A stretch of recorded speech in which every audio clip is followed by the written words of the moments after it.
You Cool. good? All right, All right. it's rolling. Yeah. So, existential purpose of being a transhumanist? I'm a little bit cynical about joining groups myself, but I think it does answer a need. I think joining any kind of movement or group can sort of answer a need. A human being search for a purpose, and human beings search for a narrative that can provide meaning for their lives. And we don't really know, in the abstract, in the existential sense, whether there is any meaning to any of this, whether there really is a narrative. Is there a story about why we exist, and is there a purpose for our existence? But people can make it up. And I mean, transhumanism is a very far out kind of way of making up a story for yourself and for the human species that might turn out to be a pretty good story. Might turn out to be, you know, terrible. It might be like a David Cronenberg film or something like that. But it might be really interesting. And you heard somebody earlier today talking about being interested in Superman and being interested. And I think that there's a lot of that. That there's these stories that we've grown up with where there can be heroes and there can be villains and there can be uh, less normal, less quotidian kind of activities going on in the world that are exciting and give people a sense of adventure. And I think in the 1960s and 1970s, the psychedelic culture, the counterculture, the revolution, all those things gave people a sense of adventure. And some of that has been missing and it started to reemerge in the 90s, and it's continuing now.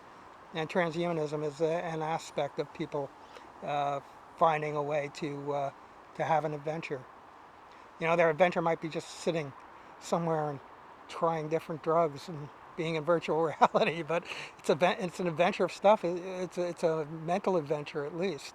Yeah. So for you, we're talking about drugs. How do recreational drugs fit into the world of how do into the worldview of transhumanism? Well, I think that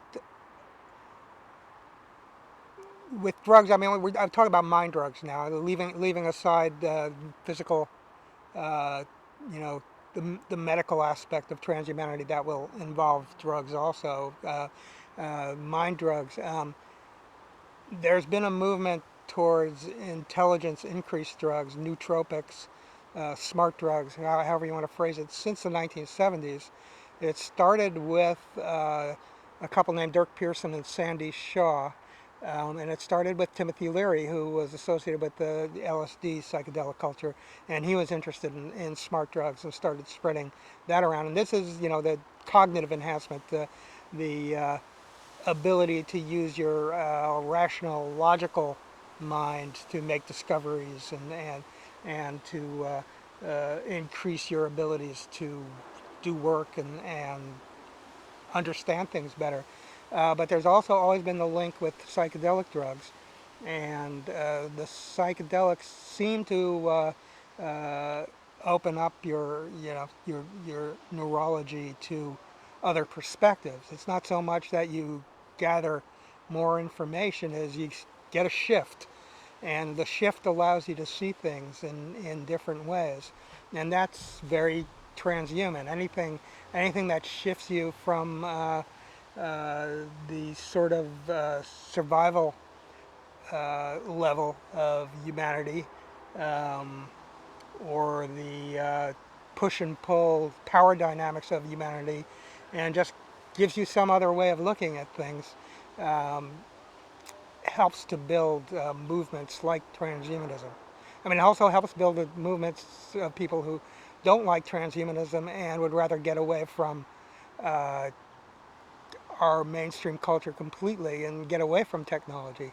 But it doesn't. There's no guarantees, but it does create this shift that lets people move a little bit from what the average citizen is looking at and start to look at things from other perspectives and look at other possibilities. And how about? Okay. Am I leaning far enough? Yeah. No, it's good. Yeah. How about sex? How does sex fit into the worldview of transhumanism? It's very interesting to me because I think sex is probably the best thing about embodiment. And I think that there should be a lot of interest in enhancing sexual experience and enhancing relationships.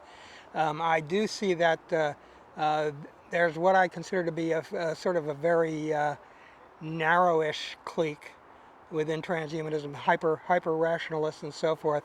I've actually had somebody tell me he doesn't like sex because it's such a distraction from intelligence, pure pure thought, pure data consumption.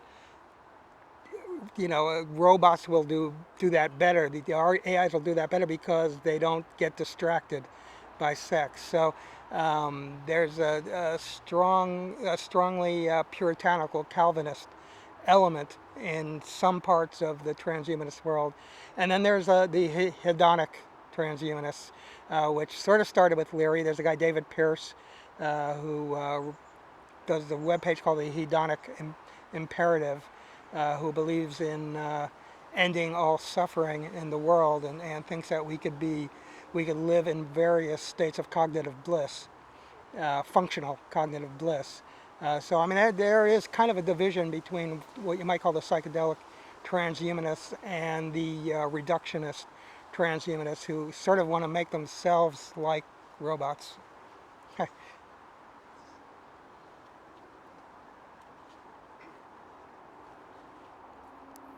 So how about Timothy Leary? Was he a transhumanist? Yeah, I mean, when Leary died in 1996, the word was around, but the main word that was associated with transhumanism was extropianism, which is you've probably heard before or it's come up. And there was the group, the Ex, the Extropy Foundation, Max Moore, Natasha Moore, and so forth. And he was certainly friendly with those people, and he was signed up for cryonics. And he was a follower of ideas about life extension and basically